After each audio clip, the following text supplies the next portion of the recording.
think ancient jewelry is a really wonderful way to get involved in antiquities, things that are from the ancient Mediterranean and Europe, basically from the 6th millennium BC to 1000 AD. There's so many things that are hard for us to understand, be it the religion or the social structure or the political structure, but with ancient jewelry, it's quite relatable.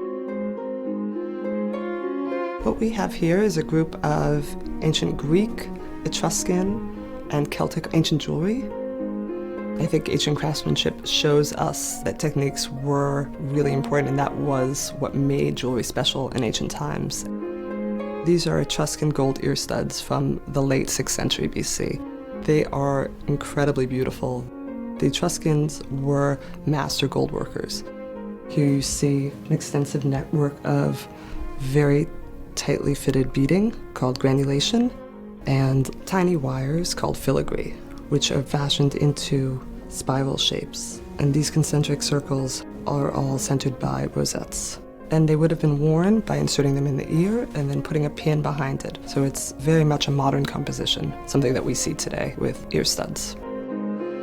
This is a Greek gold olive wreath from the late classical period to early Hellenistic period, circa 4th century BC.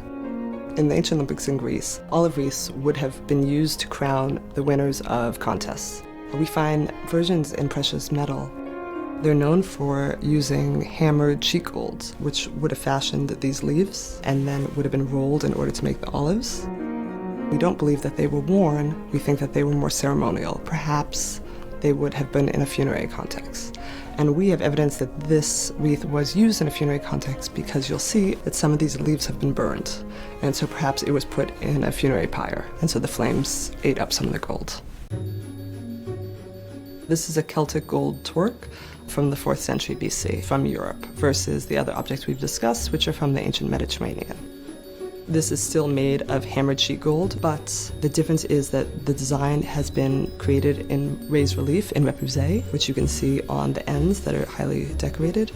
There are motifs here that are typically from the ancient Mediterranean, florals, palmettes, what we call a vegetative style. But what makes this Celtic is that these motifs have been abstracted, and so they've turned more into faces. So you'll see the spiral eyes and the elongated nose.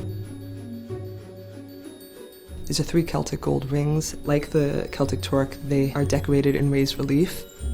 This ring depicts rams with curved horns. This ring depicts 2 heads that are back to back with a floral motif running down the bands. They're not different from rings that we wear today. They're fun, and so, you imagine putting one on and being able to wear them. I love that ancient jewelry provides a window into ancient techniques and gold work and informs present-day scholars, but I also think it's amazing that you can see that styles really haven't changed that much, that earrings that would have been worn in the 4th century BC in Italy by the Etruscans are quite similar to how we wear earrings today.